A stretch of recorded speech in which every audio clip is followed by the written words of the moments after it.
श्री राम समर्थ भाग क्रमांक 123 श्रीराम भागाला सुरुवात करण्यापूर्वी माझा आवाज येतो का ऐकू एकदा सांगा प्लीज. श्रीराम.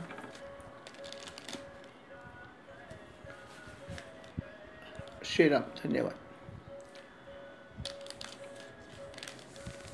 भगवंत त्याच्या जोडीला बलराम दादा आणि सर्वच गोप आणि गोपिका हे जे आहेत ते अशा प्रकारे आनंदात दिवस कंठत होते.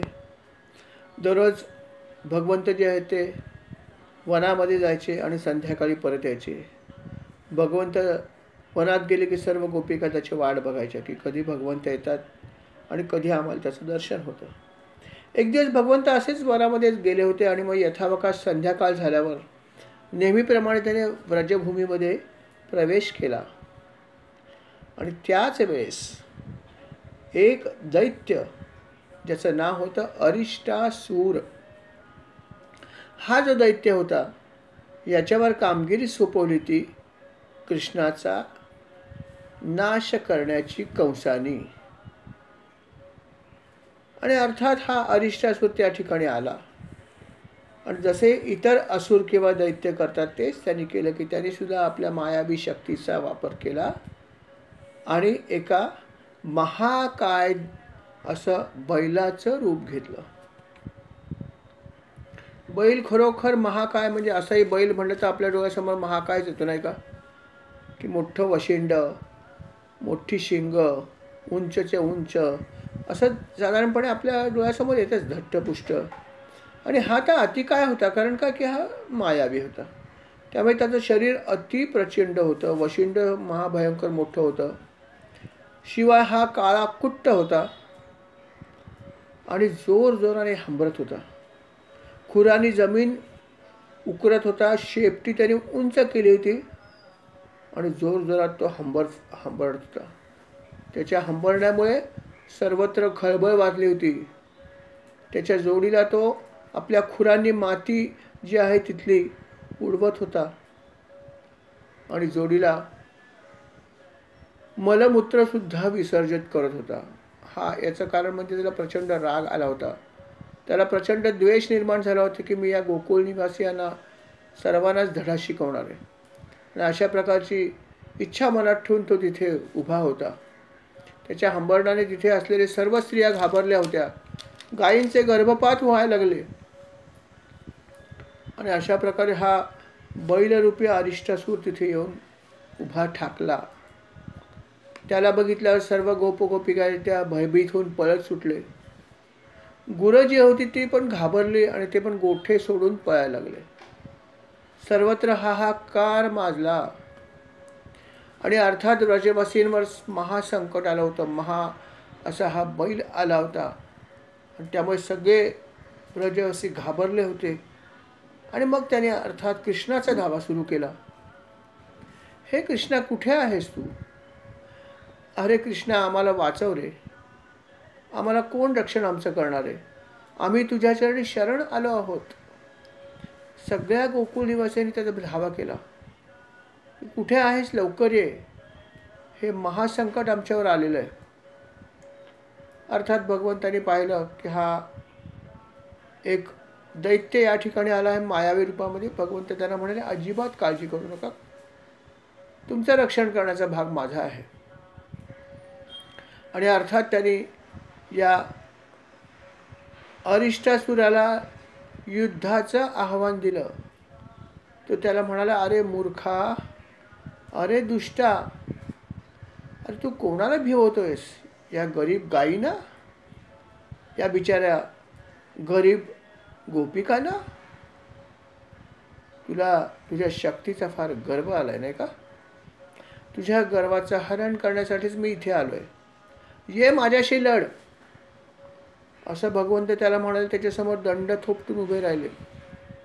ते बघून त्याला अजून राग आला की भगवंताचं वय ते काय 5-7 वर्षाचं वय, एक चिमुरडा बालक हाताची घडी काय घालतोय, दंड काय थोपटतोय आणि मला म्हणतोय की मूर्खा.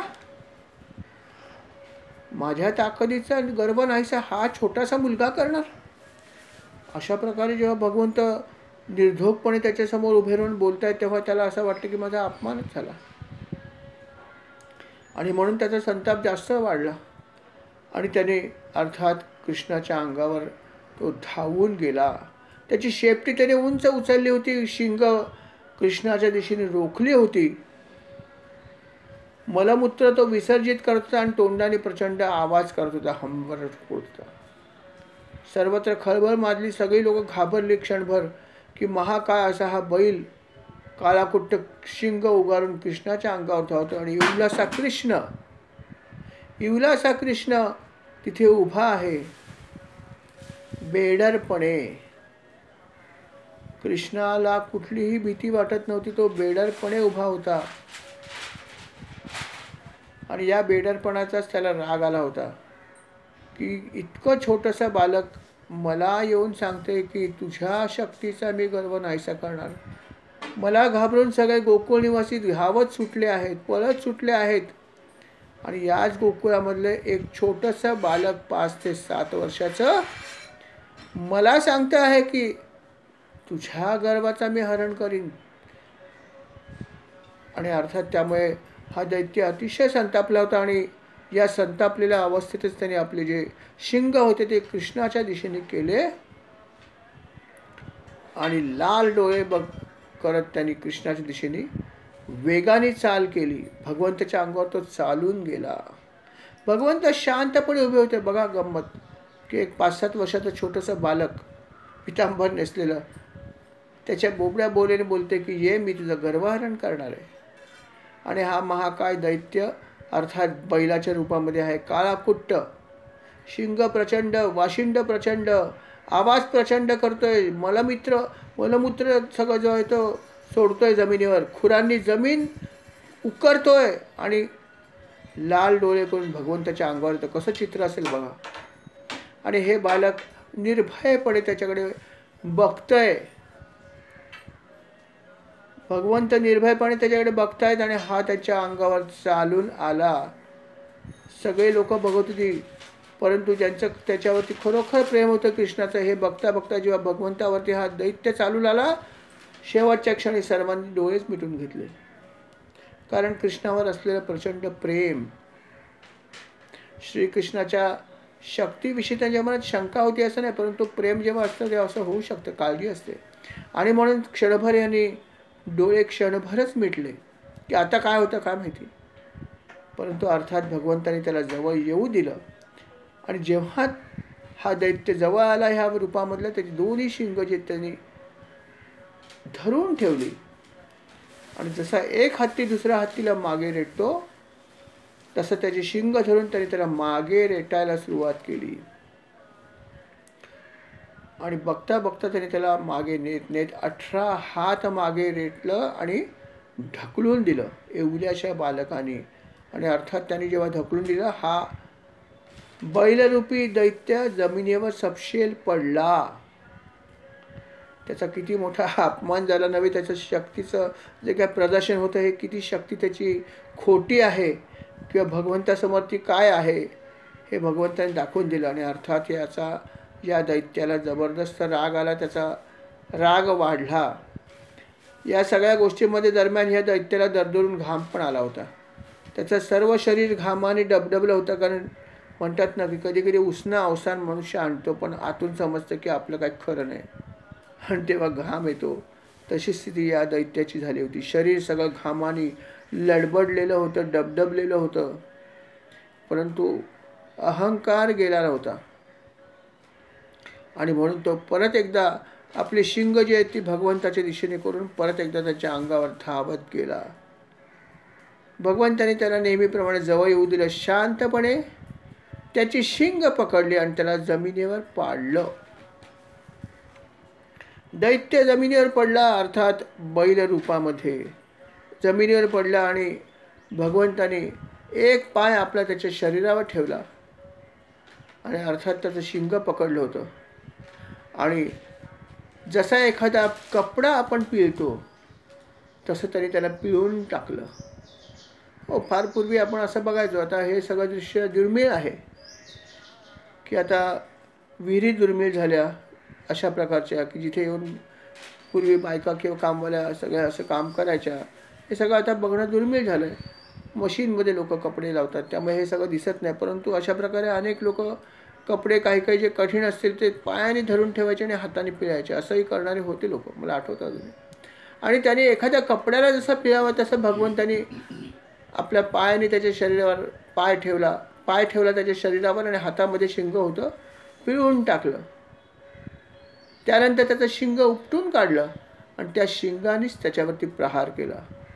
अर्थात जेव्हा शिंगाचा प्रहार त्याच्यावरती झाला, सर्वत्र रक्ताचा स्त्राव झाला, रक्त सर्वत्र उडालं, त्याच्या तोंडातून रक्त ओकायला लागला हा दैत्य. आणि अर्थात बघता बघता त्याचे प्राणपाखरू उडून गेले. दैत्य गतप्राण झाला आणि भगवंताच्या हातून अजून एका दैत्याचा उद्धार झाला. दैत्य गतप्राण झाला, त्याचा उद्धार झाला. आणि अर्थात सर्व देवांनी पुष्पवृष्टी नेहमीप्रमाणे केली, कारण एका मोठ्या दैत्याचा भगवंताने लीलया वध केला होता. सगळे गोपिका बघतच होते. आणि हे बघितल्यावरती नारद मुनींना सुद्धा हे राहावेना. आणि नारद मुनींनी काय केलं असेल यावेळेस, तर नारद मुनी सरळ कंसाच्या दरबारात पोचले. ते कंसाच्या दरबारात पोचले आणि कंसाला म्हणाले, अरे बाबा कंसा, मी काय सांगतो ते नीट ऐक. अरे तुझ्या हातातून जी कन्या जिचा तू वध करणार होतास ती यशोदेची होती. आणि व्रजामध्ये आज जे श्रीकृष्ण आहेत तेच देवकीचे पुत्र आहेत. आणि हे जे बलराम आहेत ते रोहिणीचे पुत्र आहेत. वसुदेवानी या दोघांना सुद्धा तिथे आपला हा जो मित्र आहे नंद याच्याकडे ठेवला आहे. आणि तुझ्या सर्व सेवकांचा वध या दोघांनीच केला आहे, इतर कोणीही केलं नाही, हे लक्षात ठेव. बलराम आणि श्रीकृष्ण. म्हणजेच थोडक्यात त्यांनी स्पेसिफिकली सांगितलं की कोण तुझे शत्रू आहेत आणि कोणाच्या हातून काय घडलं हे त्यांनी जाऊन कंसाला सांगितलं की कोण आहेत, त्याची आयडेंटिटी दिली आपल्या हिशोबात. हे समजल्यावर कंसाला प्रचंड राग आला आणि त्यांनी विचार केला की पहिला आपण वसुदेवाला शिक्षा करूया. अर्थात शिक्षा करण्यासाठी त्याने हातात तलवार घेतली, परंतु नारद मुनीने त्याला थांबवलं. तर म्हणलं हे नको करूस, हे चुकीचं आहे. ज्याच्याशी तुझं वैर आहे त्याचं तुला काय करायचं ते कर. मी तुला पत्ता पण दिला आता कोण कुठे आहे ते. आता तुझा भाग शिल्लक आहे. तुझी शक्ती वाया घालू नको, अनुचित कृत्य करू नकोस, जे उचित वाटतं तेच कर. आणि अर्थात कंसाने त्याचं ऐकलं. मारण्यासाठी तलवार घेतली होती, परंतु जेव्हा अशा प्रकारे नारद मुनी म्हणाले तेव्हा त्यांनी तलवार बाजूला ठेवून दिली. पण राग काय गेला नाही म्हणून वसुदेवाला परत उचलून त्यांनी जेलमध्ये टाकून दिलं. वसुदेव आणि अर्थात देवकी दोघांनी परत एकदा त्यांनी कारागृहात ठेवून दिलं. झालं हे सगळं सांगून नारद मुनी तर निघून गेले. नारद मुनीने हे सांगण्याचं कारण कदाचित हे असेल की वेगवेगळ्या प्रकारचे दैत्य पाठवून तो इतरांना पण त्रास देत होता. कदाचित इतरांना त्रास होऊ नये, जे काय व्हायचं ते भगवंताच्या बाबतीत होते आणि भगवंत त्याचा समाचार घेण्यासाठी समर्थ आहे हे त्याला माहीत होतं. आणि म्हणून त्यांनी कदाचित अशा प्रकारे सांगितलं असेल की कोण आहेत तुझे खरे शत्रू आणि कुठे आहेत हे त्यांनी स्पेसिफिकली सांगितलं असं म्हणायला हरकत नाही. आणि अशा प्रकारे नारद मुनीने सगळं सांगितलं. नारद मुनी निघून गेले. आणि कंसाने काय केलं असेल तर केशी नावाचा एक दैत्य होता, त्याच्यावर सुद्धा कंसाची भरपूर मर्जी होती. तो म्हणाला की केशीला इकडे ये, माझं एक काम कर, लक्षात ठेव, तू आत्ताच्या आत्ता व्रजामध्ये जा आणि हे दोघं जण जे आहेत ना, कृष्ण आणि बलराम, हेच माझे खरे शत्रू आहेत, यांचा तू जाऊन वध कर. त्याचा केशीवर प्रचंड विश्वास होता, कारण त्याची फार शक्ती होती. अशी आज्ञा त्याने केशी नावाच्या दैत्याला दिली. ती आज्ञा त्यांनी त्याला दिल्यानंतर कंस चूप नाही बसला. कंसाने अजून काही गोष्टी केल्या. कंसाने मुष्टिक, शाणूर, शल, तोशल हे सगळे मंत्री होते, त्या मंत्र्यांना बोलवलं आणि एका माहुताला सुद्धा बोलवलं. बघा, कंस आणि कंस आहे, मुष्टिका आणि चाणूर आहे. आपण मंत्र म्हणतो ना का, कंस चाणूर मर्दनम. तर हा चाणूर आहे, त्याचा अर्थात मर्दन भगवंताने केलं यथावकाश पुढच्या भागामध्ये. परंतु हे सगळे होते, त्याने बोलवून बऱ्याच प्रकारच्या आज्ञा दिल्या आणि त्याच्यामध्ये एक माहूत जो होता त्याला पण आज्ञा दिली. पहिल्यांदा त्याने चाणूर आणि मुष्टिकाला सांगितलं. दोघे जण मल्ल होते. त्या दोघांना त्याने सांगितलं की बघा, वसुदेवाचे हे 2 पुत्र आहेत, बलराम आणि श्रीकृष्ण. हे दोघे जण राहतात कुठे? नंदाच्या व्रजवासी आहेत ते, नंदाच्या व्रजभूमीमध्ये राहतात. आणि नारदांनी असं मला सांगितलं की याच्या हातून माझा मृत्यू होणार आहे, कृष्णाच्या. तेव्हा तुम्ही एक लक्षात ठेवा की जेव्हा हे कृष्ण आणि बलराम इथे येतील तेव्हा तुम्ही कुस्ती खेळण्याचं निमित्त करा आणि त्या निमित्ताने त्यांना आखाड्यात बोलवा आणि त्यांचा वध करा. तुम्ही अशा प्रकारचं हे करा की जणू काही आम्ही कुस्तीचा आखाडा भरवला, अशा प्रकारचं तुम्ही हे सगळं नाटक करा आणि मग तिथे यांना बोलवून यांचा वध करा, कारण तुम्ही खूप शक्तिशाली आहात. अशी आज्ञा त्यांनी चाणूराला आणि अर्थात मुष्टिकाला दिली. ते दोघं जण तयारीला लागले. हा जो माहूत आला होता, हा जो माहूत होता त्याच्याकडे जो हत्ती होता त्याचं नाव होतं कुवलयपीड. कुवलयपीड हे त्या हत्तीचं नाव होतं. आणि हा महाकाय हत्ती होता, साधा हत्ती नव्हता. अति प्रचंड आणि अति शक्तिशाली असा हत्ती होता आणि त्याचा माहूत होता हा.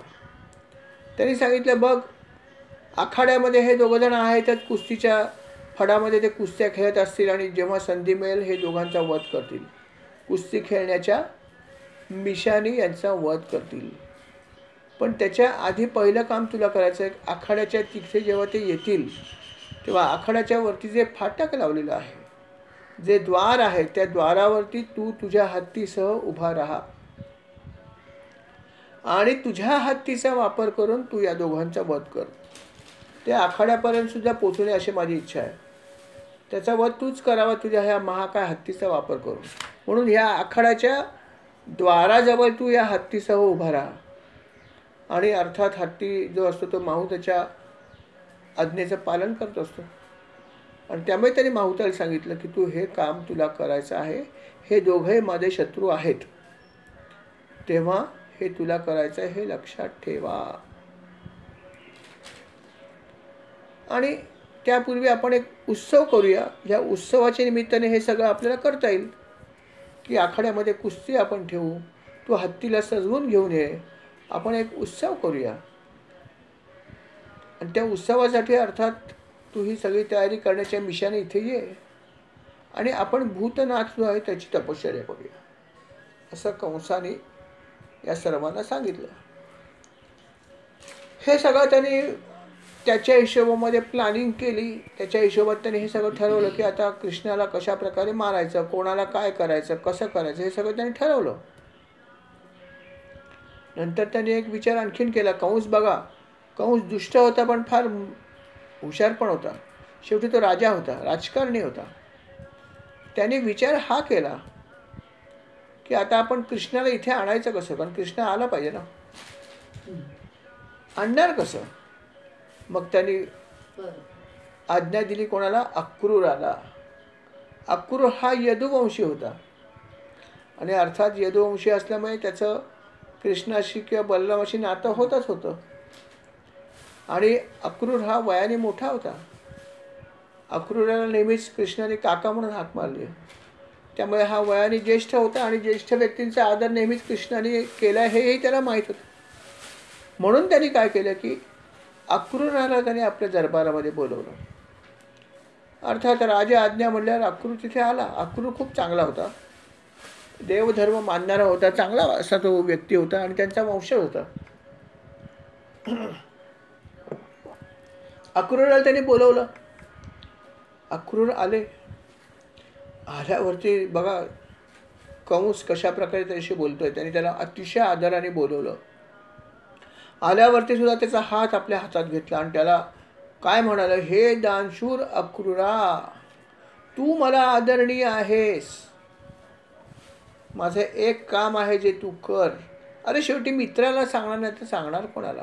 बघा कसे त्याला मस्का लावतो आपल्या भाषेमध्ये, की तो त्याला अगोदर आनंदित करतोय, आज्ञा देत नाही आहे. आज्ञा तर आहेच, कंस राजा आहे, परंतु त्याने आज्ञेचा वापर नाही केला. त्याला बोलवल्यावरती त्याला अशा प्रकारे त्याचं स्वागत केलं, त्याची स्तुती केली आणि म्हणाला, माझ्या मनात तुमच्याविषयी खूप आदर आहे, मी तुम्हाला माझ्या मित्रासमान मानतो. आणि अर्थात मित्रच एकमेकाला मदत करू शकतात, काम करू शकतात. म्हणून एक काम मी तुझ्यासाठी आणलं आहे आणि माझा हितचिंतक तुझ्या सर्व चांगला हितचिंतक कोणीच नाही आहे, सर्वात माझा खरा हितचिंतक तूच आहेस.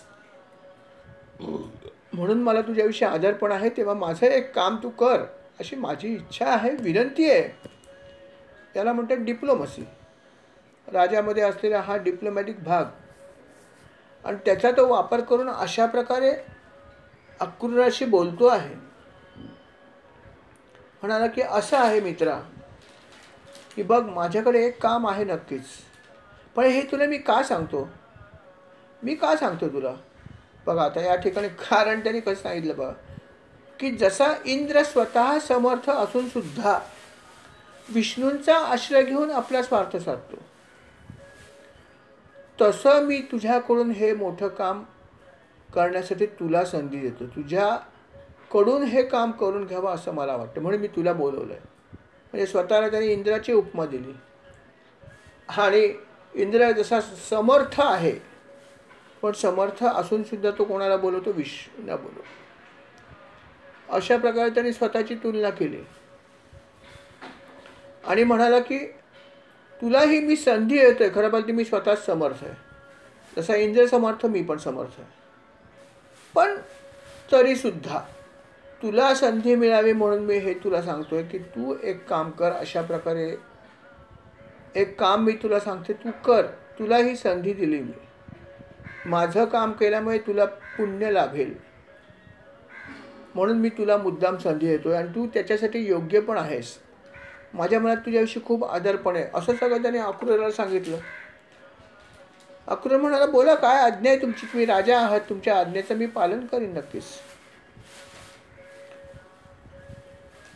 कंस म्हणाला, असं आहे की हा जो नंद राजा आहे, व्रजाचा राजा आहे, छोटंसं गाव आहे, व्रज काय फार मोठं नाही आहे, परंतु तिथला राजा आहे नंद.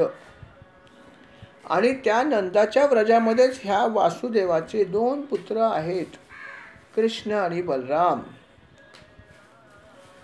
या दोघांना तू इथे घेऊन यायचं आहे, त्याच्यासाठी मी तुला एक रथ देतो. असं नाही की त्याला घेऊन या म्हणजे बांधून घेऊन या सांगत नाही, त्याला घेऊन ये इथे. कारण काय, इथे एक सुंदर असा एक उत्सव होणार आहे, तर या उत्सवामध्ये त्यांना सामील होण्यासाठी आमंत्रण तू द्यायचं आहे. आणि ते आमंत्रण देण्यासाठी मी तुला सांगतोय की त्यांना घेऊन ये. आणि त्याचबरोबर तू नंद आणि इतरांना सुद्धा आमंत्रण दे. त्यांना हे सांग की माझं आमंत्रण, तिथे एक उत्सव होणार आहे, त्या उत्सवामध्ये अनेक प्रकारच्या गोष्टी आहेत. जशा आपण म्हणतो की एखादी यात्रा असते, यात्रेमध्ये भगवंताची यात्रा असते, तीर्थयात्रा असते. जशी आता निर्मळची यात्रा चालू आहे, यात्राला जर गेल्यावरती तिकडे अनेक गोष्टी असतात, इतर अनेक मनोरंजनाचे खेळ असतात, अनेक खाण्याच्या गोष्टी असतात, अनेक काही गोष्टी तिथे असतात. आणि तसंच त्यांनी थोडंसं या ठिकाणी रचलं होतं. तो म्हणाला की भगवंताचा उत्सव आहे, पण त्या उत्सवामध्ये अनेक गोष्टी आहेत. मल्लांचा आखाडा आहे, एक हत्ती आहे छान बघण्यासारखा, अशा अनेक गोष्टी आहेत. तर या सर्व उत्साहाचा आनंद सर्व व्रजवासियांना मिळावा अशी माझी इच्छा आहे. आणि म्हणून ते नंद आणि तिथल्या सर्वांना जाऊन माझ्यातर्फे आमंत्रण दे की म्हणावं या उत्सवामध्ये आपण सामील व्हावं. इतकंच नव्हे तर हे जे 2 त्याचे पुत्र आहेत, कृष्ण आणि बलराम, यांना तू या रथामध्ये घालून घेऊन ये. म्हणजे काय की त्यांना मागच्या नंतर येऊ दे, मागून आले तरी चालतील, पण यांना पहिलं घेऊन ये, असा त्याचा दुसरा अर्थ होता. स्पष्ट त्याने सांगितलं की यांना तू जरूर घेऊन ये. बाकीच्याला नंतर आणलं तर चालेल, पण आमंत्रण मात्र सगळ्यांना माझं दे. एक राजा म्हणून तू माझा दूत आहेस, अशा हिशोबात तू जा आणि माझं आमंत्रण दे. हे सगळं जेव्हा तो सांगत होता तेव्हा अर्थात अक्रूराला माहीत होतं की हा काय माणूस आहे. असं काही नाही की अक्रूराला माहीत नव्हतं. परंतु जरी माहीत असलं तरी पण कंसाची राजा आज्ञा होती आणि कंसाने वर करणे त्याला हेच सांगितलं होतं ना की उत्सव आहे, उत्सवात त्यांनी सामील व्हावा अशी माझी इच्छा आहे आणि म्हणून तू त्यांना आमंत्रण देण्यासाठी जा आणि खरं पाहिजे हे सगळं मी पण करू शकतो, पण मी करत का नाही तर तुला सेवेची संधी मिळावी. बघा काय गंमत. त्याला हे माहीत होतं की मी आमंत्रण पाठवलं तर कदाचित नंद येणार नाही, मी आमंत्रण केलं तर कृष्ण आणि बलराम इथे येणार नाहीत मथुरेमध्ये, आणि जर ते इथे आले नाहीत ते इतकं सगळं करून फायदा काय. कंस चाणूराला आणि मुष्टिकाला आज्ञा दिली ह्यांचा वध करा, इकडे हा हत्ती तयार केला, हा माहूत तयार आहे हत्तीला घेऊन, हे सगळं कसं मला करता येईल. माझी चतुरंग सेना आहे शिवाय. हे सगळं मला करण्यासाठी हे सगळे लोक इथे आले पाहिजे, म्हणून त्याने हे कट कारस्थान रचलं होतं. जोडीला यदुवंशी अक्रूराला घेतलं होतं आणि अर्थात अक्रूर काकांना हे सगळं माहीत होतंच की हा माणूस काय सरळ नाही, त्याचा रेकॉर्ड त्यांना माहीत होतं, पण करणार काय. राज आज्ञा होती हा एक भाग, आणि दुसरं म्हणजे तोंडाने तो असं काहीच म्हणत नव्हता. तो म्हणतो की त्यांना घेऊन ये, मी घेऊन येऊ शकतो, परंतु तुला मी सेवेची संधी देते, त्यांना घेऊन ये, त्यांना ह्याचा सगळ्याचा आनंद मिळावा. भले त्यांच्याविषयी काही गोष्टी उठल्या असतील की हे दोघं जण जे आहेत त्यांच्या हातून कंसाचा मृत्यू होईल वगैरे वगैरे, जरी काय अफवा असल्या तरी त्याच्याकडे मी लक्ष देत नाही. मला त्यांच्याविषयी पण खूप आनंद आहे आणि म्हणून तू यांना सगळ्यांना घेऊन ये आणि हे काम मी तुला देतोय. अर्थात अशा प्रकारे जेव्हा त्यांनी अक्रूराला सांगितलं, अक्रूर काय बोलणार. अक्रूराला माहीत होते की हे सगळं म्हणण्याचा भाग आहे आणि हा आल्यावर या दोघांचाच वध करण्याचं त्यांनी ठरवलेलं आहे. मुष्टिक आणि चाणूरांना काय आज्ञा दिली हे त्याला माहीत होतं, हत्ती काय सजवणार आहे हेही त्याला माहीत होतं, सगळं माहीत होतं, परंतु राजाची आज्ञा. आणि अर्थात ही आज्ञा असल्यावरती त्याने विचार केला की ठीक आहे.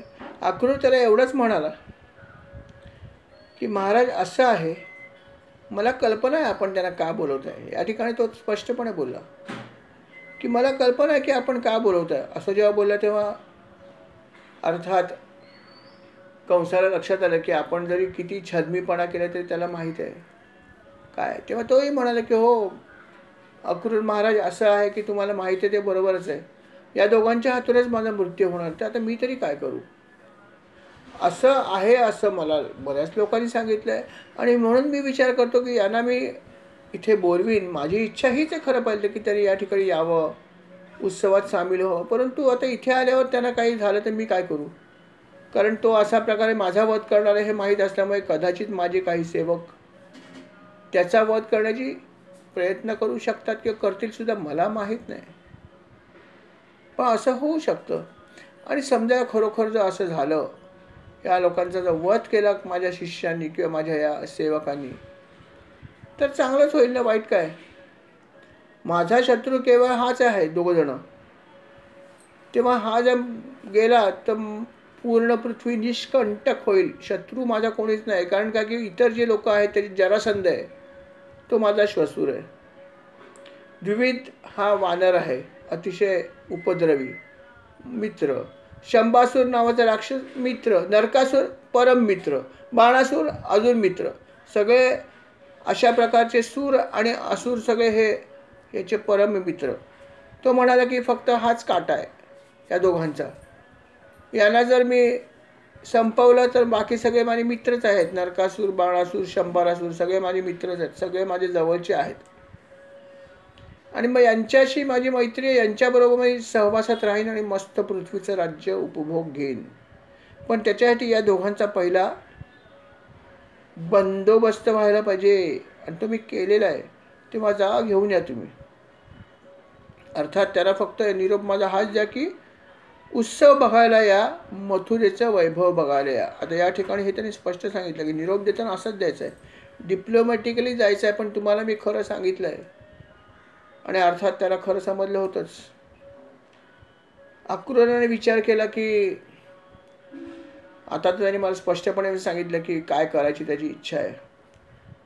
तो म्हणाला ठीक आहे, जर एखादी गोष्ट खरोखर जर होणार असेल ते होईलच. त्याने किती प्रयत्न केला तरी ती काय टळणार नाही आहे. कदाचित विधी लिखित असेल तर होऊन पण जाईल. परंतु आपल्यावरचं संकट टाळण्याचा प्रयत्न करणं हे त्याचं काम पण आहे. त्यामुळे त्याला दोष देणं पण बरोबर नाही. म्हणून तो त्यांना म्हणाला की महाराज असं आहे की आपल्यावर एक संकट आहे हे दिसतंच आहे आणि ते दूर करण्याचा आपण प्रयत्न करतात.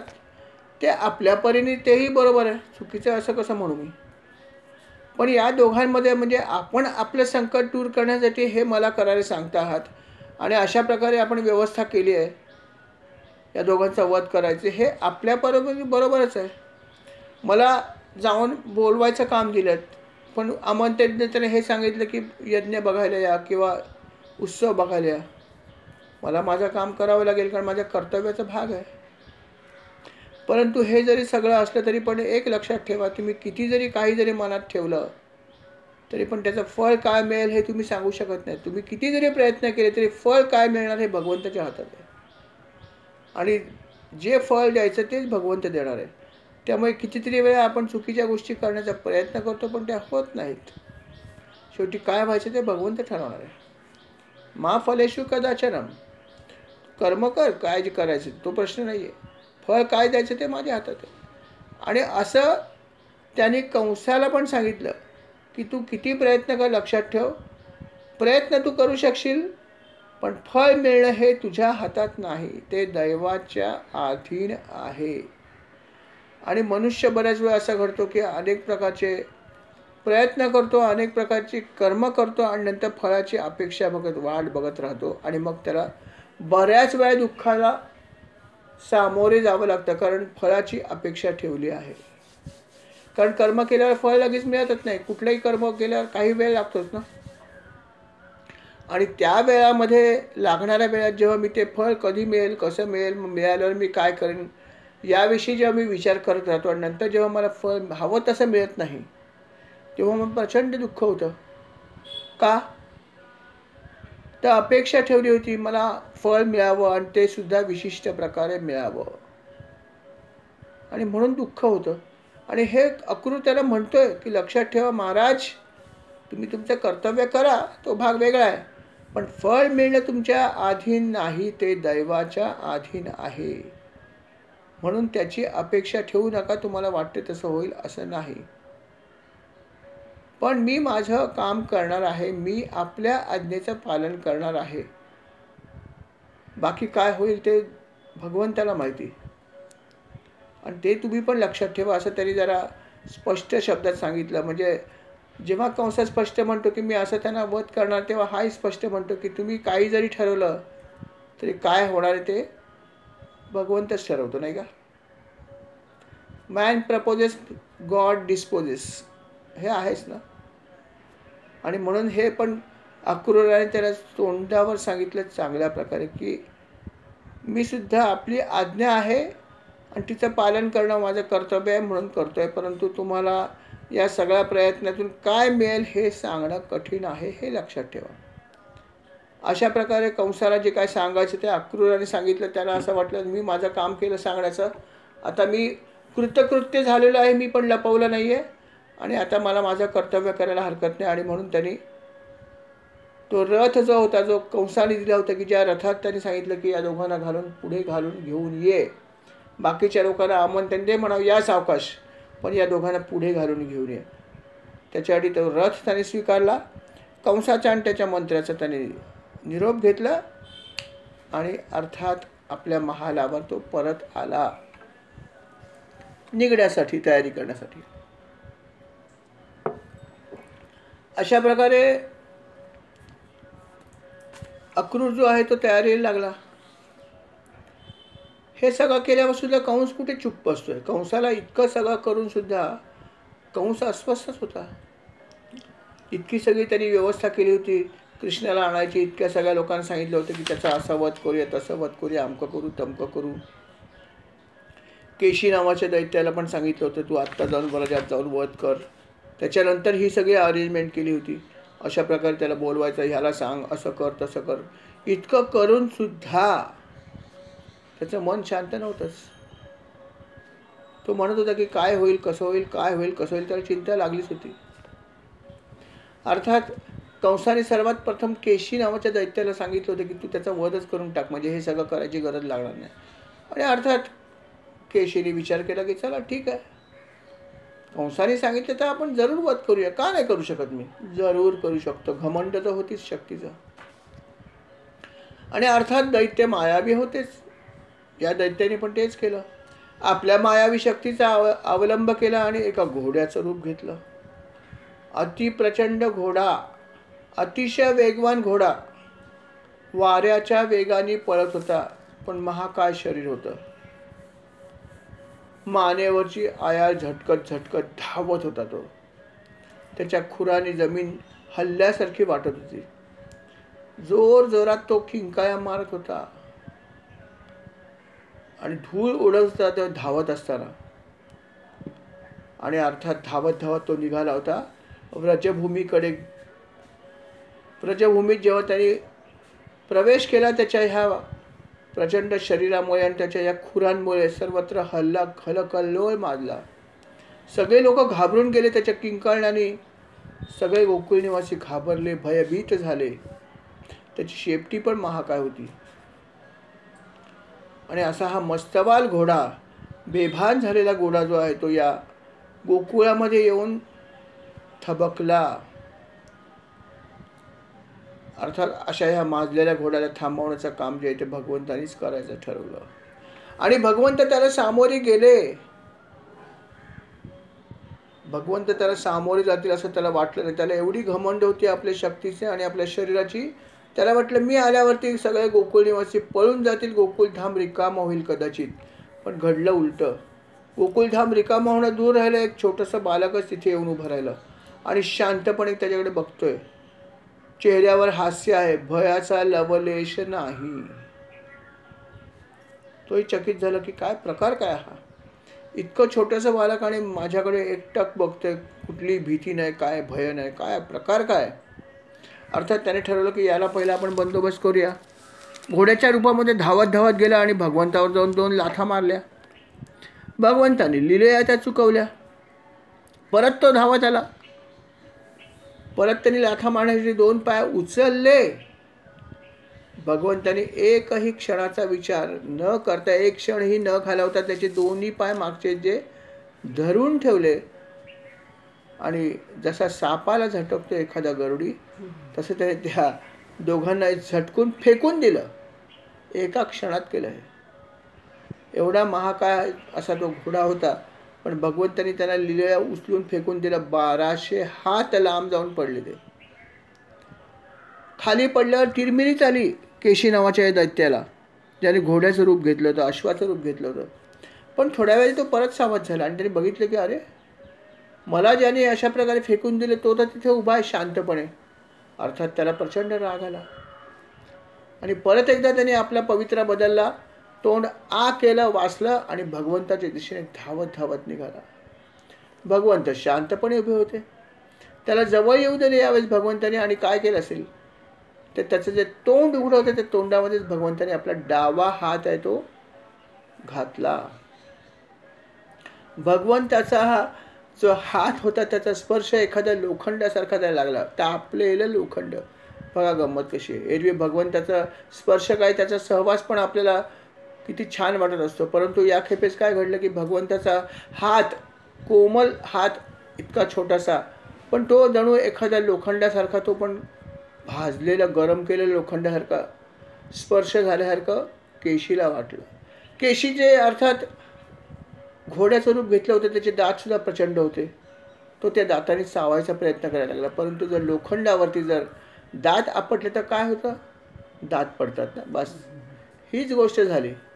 त्याने आपल्या दातांचा वापर करून ज्या भगवंताच्या हाताला चावण्याचा प्रयत्न केला, घडलं हे की त्याचे सगळे दात जे ते तुटून पडले.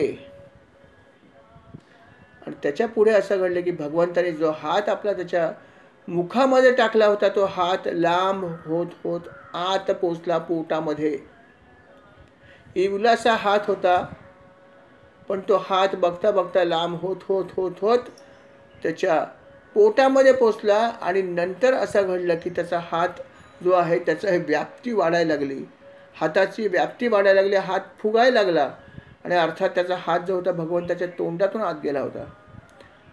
आणि आत गेल्यावर जेव्हा या हाताची व्याप्ती वाढायला लागली, हात जेव्हा मोठा झाला, तेव्हा या घोड्याचा श्वसन मार्ग जो आहे त्यात अडथळा निर्माण झाला. आणि बघता बघता हात असा वाढत गेला की त्याचा घसा पूर्णपणे बंद झाला, त्याचा श्वसन मार्गच बंद झाला. आणि श्वसन मार्ग बंद झाल्यावर जे घडतं तेच घडलं. श्वसन मार्ग बंद पडल्यावरती त्याच्या डोळ्यांची बुबुळं वर आली आणि मलमूत्र विसर्जित करत तो जमिनीवर निष्प्राण होऊन पडला. क्षणामध्ये वेळ लागला नाही. भगवंताने कुठल्याही प्रकारचा रक्तपात केला नाही. बघा, फक्त आपला हात त्याच्या जबड्यामध्ये टाकला आणि आपला हात जो फुगवला आणि हा घोडारूपी दैत्य निष्प्राण झाला. निष्प्राण झालेलं त्याचं शरीर खाली पडलं आणि मग भगवंताने आपला हात सहजगत्या वर काढला. अतिशय लीलयताने या शत्रूचा अतिशय असं म्हणता येईल की बुद्धिमत्तेचा वापर करून त्याचा वध केला. अर्थात देव त्याच्या सगळ्याच लीलांचा आनंद घेतच होते.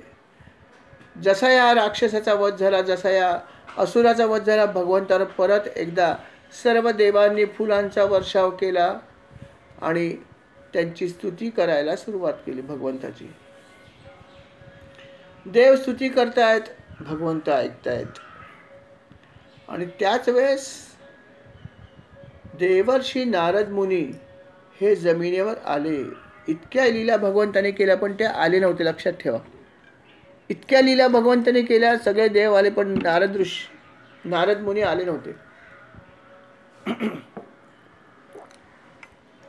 पण यावेळेस नारद मुनी तिथे आले. ते भगवंताकडे आले आणि भगवंताला म्हणाले, हे कृष्णा, मला तुझ्याशी बोलायचं आहे, पण एकांतात बोलायचं आहे, इथे बोलायचं नाही. भगवंत म्हणाले, ठीक आहे, चला एकांतात जाऊ. भगवंताला घेऊन ते एकांतात गेले आणि मग ते म्हणाले, हे श्रीकृष्णा, तुझं वर्णन मी काय करू? कारण तुझं वर्णन करण्यासाठी ज्या गोष्टींचा वापर मी करणार आहे त्याच्या टप्प्यामध्ये तू येत नाहीस.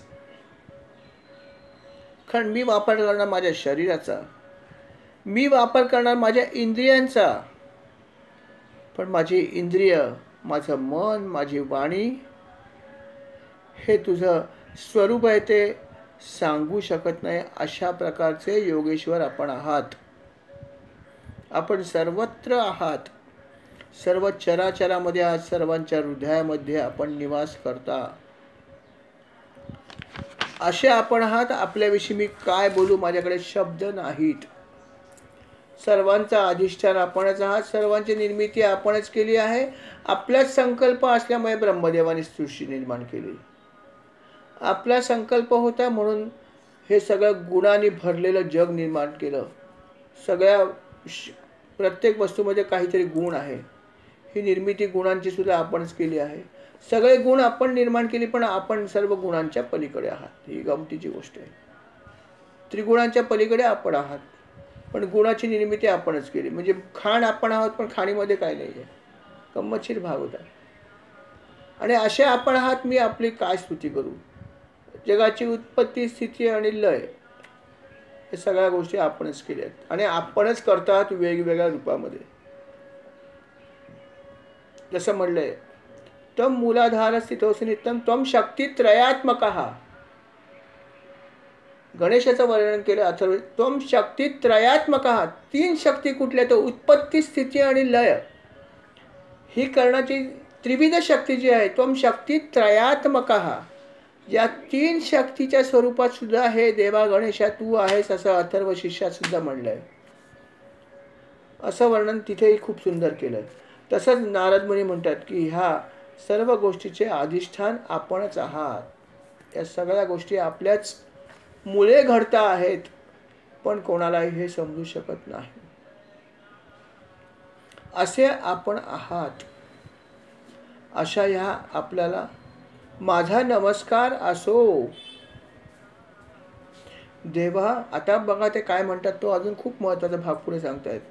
बघा ते काय म्हणतात, अरे देवा, हे प्रभो, आता परवा, बघा स्पेसिफिकली म्हणले परवा, म्हणजे आज, उद्या आणि परवा असं त्याने म्हटलं की हे देवा, आता परवा आपल्या हातून चाणूर, मुष्टिक आणि अन्य पहिलवान आणि त्याच्या जोडीला हा कुबल या पीड नावाचा हत्ती आहे, यांचा मृत्यू होणार आहे आणि त्याच्या मागोमाग कंसाचा सुद्धा मृत्यू होणार आहे. आपल्या हातून हे मी बघणार आहे, हे मी पाहीन. हे कधी घडणार आहे? परवा घडणार आहे. त्यानंतर शंखासूर, कालयवन, मूर आणि नरकासूर यांचा सुद्धा वध होणार आहे, जो मी बघणार आहे. अर्थात वध करणारे आपणच असाल.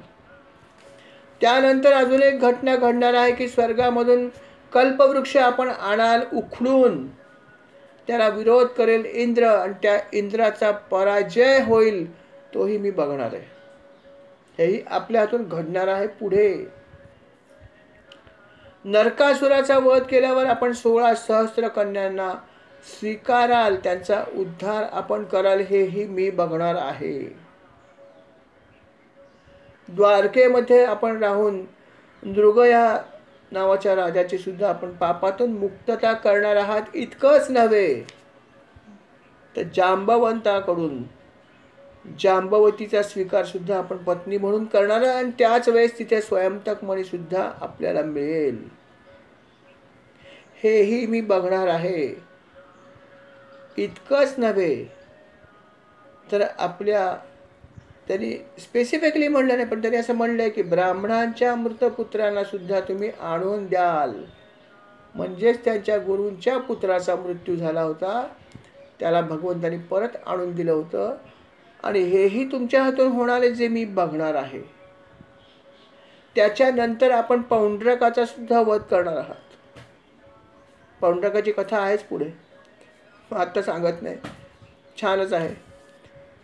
डमी कृष्णाचा, त्याचा वध सुद्धा तुम्हीच करणार आहात. त्यानंतर काशीपुराला जाळून टाकाल आपण. त्यानंतर युधिष्ठिराचा राजसूय यज्ञ होणार आहे, तिथे तुम्ही जाल आणि तिथे सुद्धा शिशुपाल आणि दंतवक्त्र यांचा वध कराल. अर्थात ज्याच्यासाठी भगवंताने अवतार घेतला ते हे दोघं जण, त्या दोघांचा अर्थात भगवंताच्या हातून वध होणार आहे, हे मी बघणार आहे. इतकंच नव्हे तर आपण द्वारकेमध्ये जेव्हा जाल तेव्हा सुद्धा भरपूर काही गोष्टी तुमच्या हातून पराक्रमाच्या होणार आहेत, ज्याचं वर्णन भविष्यामध्ये खूप लोक करणार आहेत. ज्ञानी पुरुष खूप आहेत, ते सगळं करणार आहे. हे सगळं मी बघणार आहे पुढे, ह्याच्यानंतर होणार. त्याच्या पुढे जाऊन आपण आणखीन एक गोष्ट करणार आहात की पृथ्वीवरती खूप भार निर्माण झालेला आहे, या क्षत्रियांचा माजलेले आहेत. हा भार नाहीसा करण्यासाठी आपण अर्जुनाचं सारथ्य कराल आणि कित्येक औक्षणी सैन्याचा संहार आपण इतरांच्या कर्वे कराल. तुम्ही स्वतः करणार नाही, परंतु करते करवी ते आपणच आहात. अर्जुनाचं सारथ्य आपण कराल आणि या अनेक औक्षणी सैन्याचा सुद्धा संहार आपणच करणार आहोत आणि हे सुद्धा मी पाहणार आहे.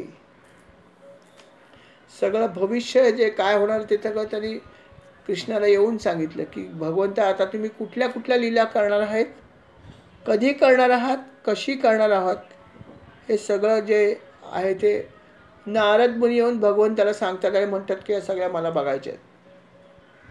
जसं त्यांनी कंसाला पण जाऊन पॉइंट ब्लँक सांगितलं आपल्या विषयात की तुझे एक शत्रू ते दोघं जण आहेत, त्यांना यांनी वाढवलेलं आहे, ते सध्या गोकुळामध्ये आहेत. हे सगळं जाऊन जसं त्यांनी सांगितलं तसं इथेही त्याने कृष्णाला सगळं स्पष्टपणे सांगितलं की भगवंत, आता तू पुढे सगळ्या अशा अशा गोष्टी करणार आहेस, अशा अशा वेळ करणार आहेस आणि हे सगळं मी बघणार आहे. अशा प्रकारे त्यांनी भगवंताला सांगितलं आणि भगवंताची परत एकदा त्यांनी स्तुती केली की या सगळ्या गोष्टी आपण करता आहात, परंतु कोणालाही समजत नाही आहे. असे आपण आहात.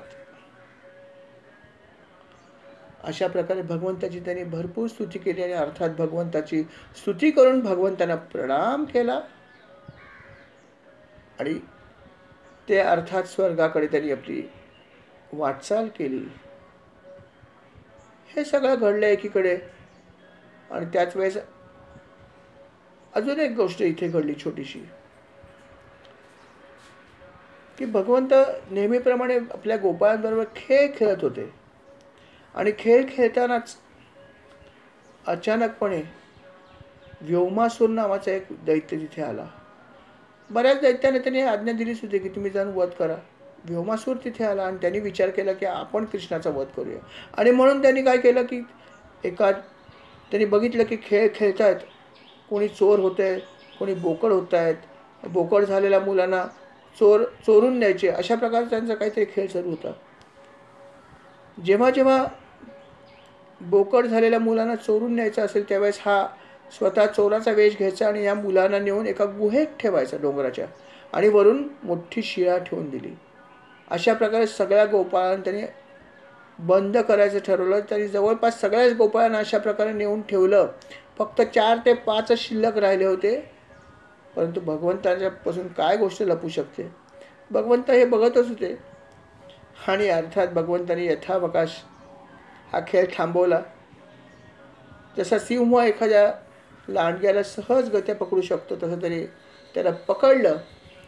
पकडल्यावरती अर्थात व्योमासुराने विचार केला की आपण आपलं खरं रूप दाखवूया, कृष्ण घाबरेल.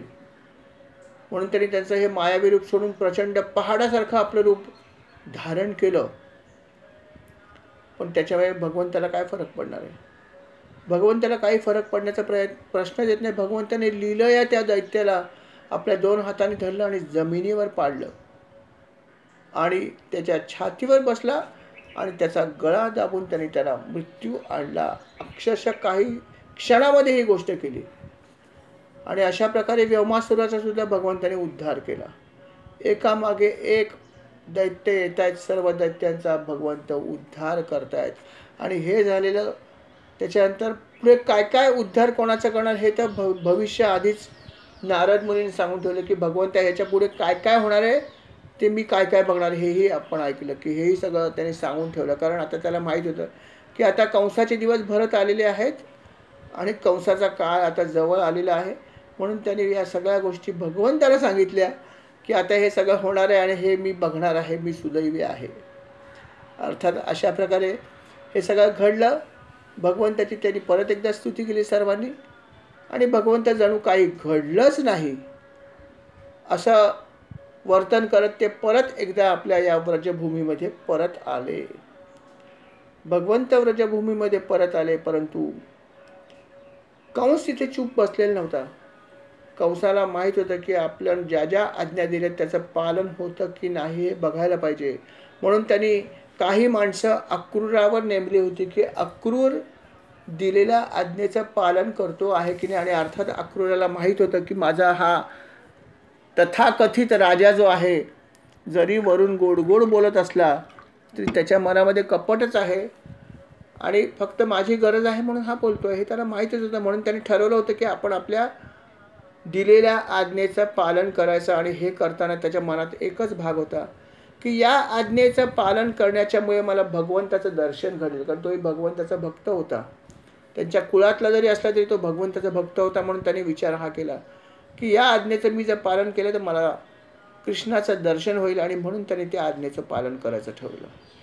आणि अर्थात त्याच्या आज्ञेचं पालन करण्यासाठी जेव्हा त्याने निघायचं ठरवलं तेव्हा तो कशा प्रकारे व्रजामध्ये गेला ते निघत असताना त्याला काय काय वाटलं आणि कशा प्रकारे तो तिथे गेला आणि काय काय पुढे घडलं हा सगळा भाग असणार आपण पुढल्या भागामध्ये बघूया.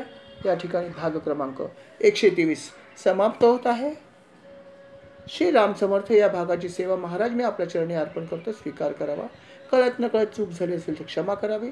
आणि अशीच सेवा माझ्याकडूनच नव्हे तर आम्हा सर्वांकडून आपण करून घ्यावी ही विनंती आपल्या चरणी आहे. श्री राम समर्थ. श्रीराम. या सेवेसंदर्भात जर आपल्याला काही सांगायचं असेल, काही बोलायचं असेल, काही ॲडिशन करायचं असेल तर जरूर करावी. श्रीराम समर्थ श्रीराम.